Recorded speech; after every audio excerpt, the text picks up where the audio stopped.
Hi friends, welcome back to our channel Total QA. So in our channel, we posted multiple videos and categorized into multiple playlists. So please go through them. So this will be helpful for you to gain more knowledge in different tools. So today we're going to discuss about a new topic, that is how do we handle dynamic web tables in Selenium WebDriver.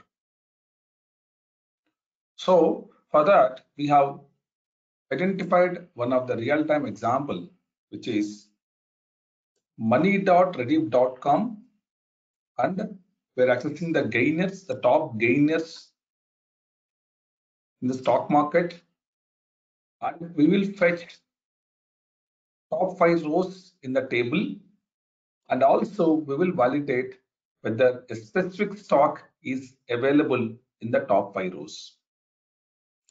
Before we get into this example, let's try to understand what are the prerequisites to focus before we get into this program.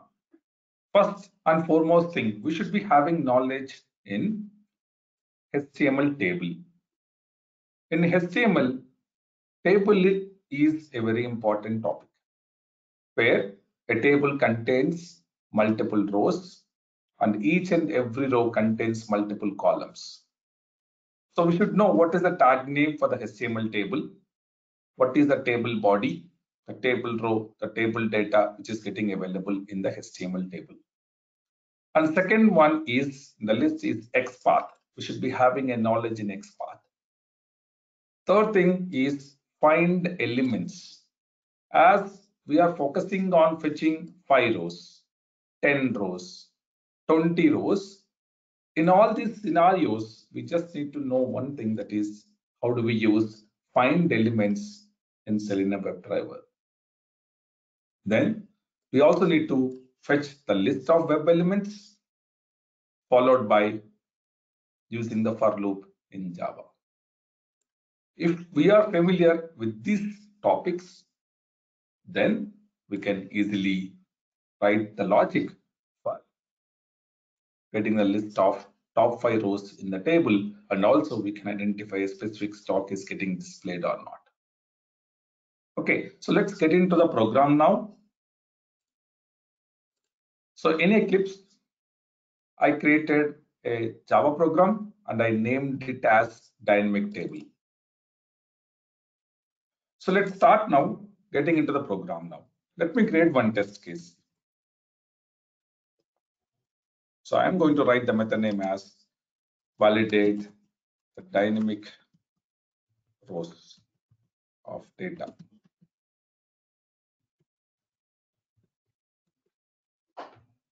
Then the next step is we are going to write the lines of statements which are helpful to open the browser.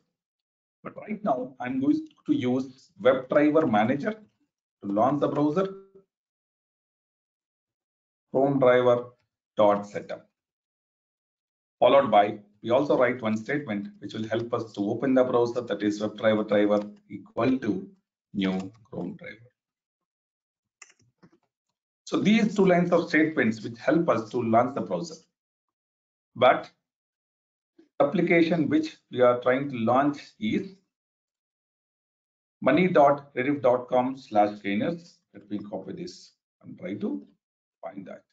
Driver.get, this is the website we are going to launch it by using a driver.get method. Now let's getting into the website now to understand what are we going to fetch. And also we need to understand the XPath, which is helpful for us to fetch top 5 rows or top 10 rows or top 20 rows. But the XPath will be same. For us, let's try to understand the XPath. Let me select any of the stock name, and this data is dynamic. Today, this list is getting displayed, but tomorrow this list might change. So that's the reason this we call as a dynamic data. The top 5 gainers, the top 10 gainers, the top gainers list is always dynamic. It keep on changing on daily basis. So I just select one stock, right click, say select inspect here, then you can find two arrows here. In this section, you find two arrows. Just double click on that section. You will find selectors hub. Just open it. Now we are going to start write the XPath. Look into the left side. Let's focus on the left side, which is the HTML table, right? You can focus on the left side here.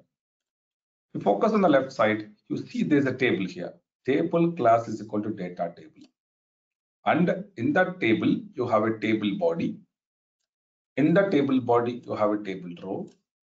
In the table row, you have a table data. And how many table data are there? One. It's one table data. Then you have two table data. Then you have three here. Then you have four. So our objective is to fetch all the rows of data, and the hierarchy of the elements in the table, if you look into that, table has table body has table row, and each and every table row contains multiple sets of data. So the XPath would be, now our requirement is to fetch all the top 5 rows. So for that, what I should do, let's start focusing on writing the XPath. So // let me just try to, /# table has a class name, at the red class is equal to data table. Data table contains table body. Table body contains table row. Suppose I just give table row. So what will happen if I just give table row? If you focus here,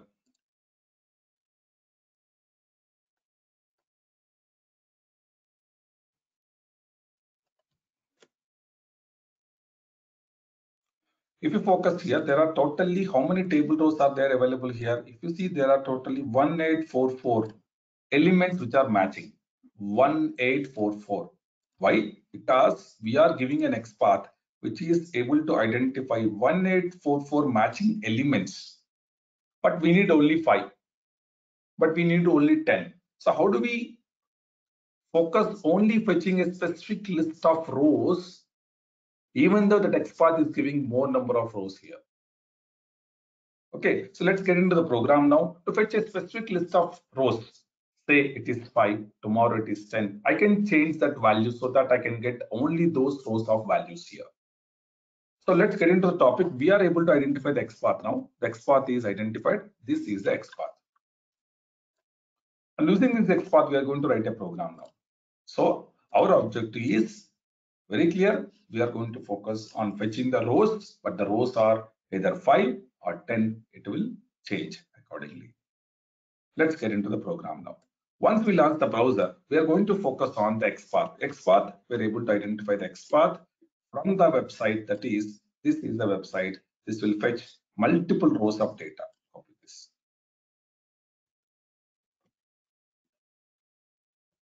Then we are going to write a program now. To continue further, we'll say driver dot find the elements, because we are getting multiple rows of data here. So in that case, we have to say here by dot XPath, and the XPath will be here. We have to take this XPath into consideration. Copy this here and put it here. That's it. And when you place a mouse over on find elements always returns a list of web elements. So let's try to write down list web element here and try to tr list. And try to import it. For importing the packages, we can use multiple shortcuts. There is one other shortcut which will help us to import the required classes or interfaces. We use a shortcut called Control plus Shift S4. This is for import packages. Suppose I remove all of them. I want to import all the required class names or interfaces. I just select Control Shift O in my keyboard. That's it. it will import all the required packages. It's a one time you have to select. And sometimes you're using a statement which is not required. Suppose, for example, you're using one of the statement as before class, which you are not using this import statement because before class is not used in this program. So how do I remove this? For this also the shortcut is Control-Shift-O. So what it does, even though we're using Control-Shift-O to import the packages, it also helps us to remove the packages which are not at all useful in the program. That's a good thing about Control-Shift-O, which is for importing packages. Now we got the list. Generally, once we got the list, what we can do, we can even find the size of the list. System.out.println, the size of the dynamic table is trlist.size. But now we are interested only in fetching the top 5 rows. So how do you fetch top 5 rows? See, fetch top 5 rows of data. So for that, we write a for loop for int I is equal to 0, I less than 5 because we want 5 rows of data, I plus plus. Then we can display the data within the for loop, mention as tr. tr is the tr list dot get of I because we are fetching the first row. I is nothing but the index dot get next. So this will help us to fetch top 5 rows, top 10 rows, top 20 rows because we are going to write a loop now. And if I execute this program, it will fetch top 5 rows. But now, suppose I wanted to fetch top 10 rows. We can even change it to here. And also we can even write one method such a way that, let me write one method, say public void display list of gainers. We write one method, so it will be easy for us to understand. We can even say number of rows, one parameter. Write the method, and we can even put this logic. We can even put this logic in this method. So that if you want to fetch 5 rows, 10 rows, you can just call this method display list of gainers. You can even say 5 or 10 because this 5 will be stored here and you are going to give this n rows here. This is how you can write a method and try to call the list of gainers, and this will work out successfully. Okay, that's important here. Now, in this top 5 rows, in this top 5 rows, suppose for example, if you wanted to identify whether the specific stock is available or not. Suppose for example, in this top 5 rows, whether Karnataka Bank is available or not. If you wanted to identify that also, you can even copy this here and even pass one more parameter as a stock name. And this stock name, you can even take that as a parameter as a string.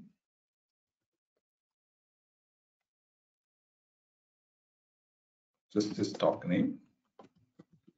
And this stock name, you can identify whether the specific stock name is available or not. We can write a conditional statement here, that is if list dot get I dot get a text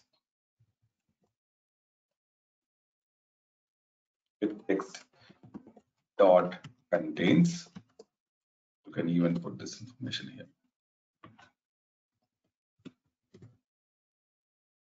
and you can return the result. So you can return the Boolean statement whether it is true or false. For that, what we can do here is we can even select Boolean result is equal to false. Why are we making the result as false? Because we will make result as true if the Karnataka Bank is available. So here we'll put result is equal to. So when the result will be true, the result will be true only when the condition is met. within the for loop, for each and every row, it identifies whether the specific text is available or not, and we will say result is equal to true. But if the condition is met, this is also very important. We have to use a break statement. Break is helpful to break the for loop. It will come out of the for loop because the condition is true here.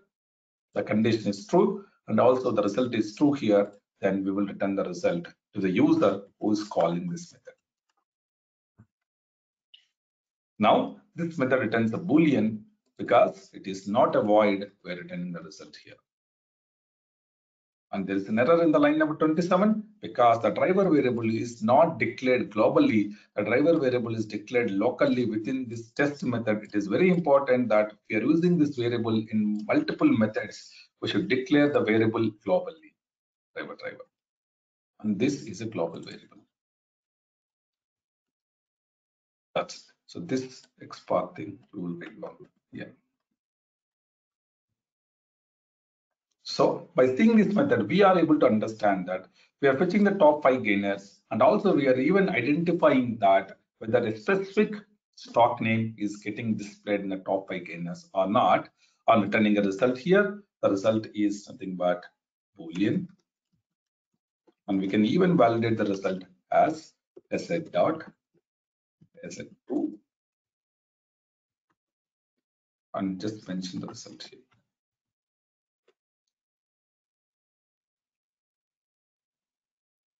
So this is how you can start writing the methods with the different parameters and try to validate whether the specific condition is met by returning a Boolean, and also validate the Boolean as part of the test case. Then only the test case will be passed or failed.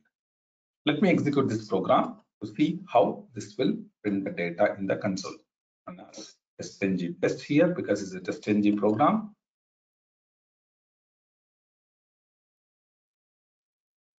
The console has been opened. I'm using 6.14.3. Also, the Chrome driver was started successfully. The browser is getting launched.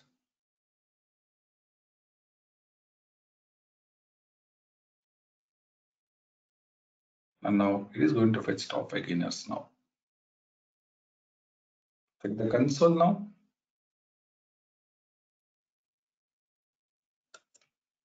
The size is 1844. And it should fetch top 5 rows now.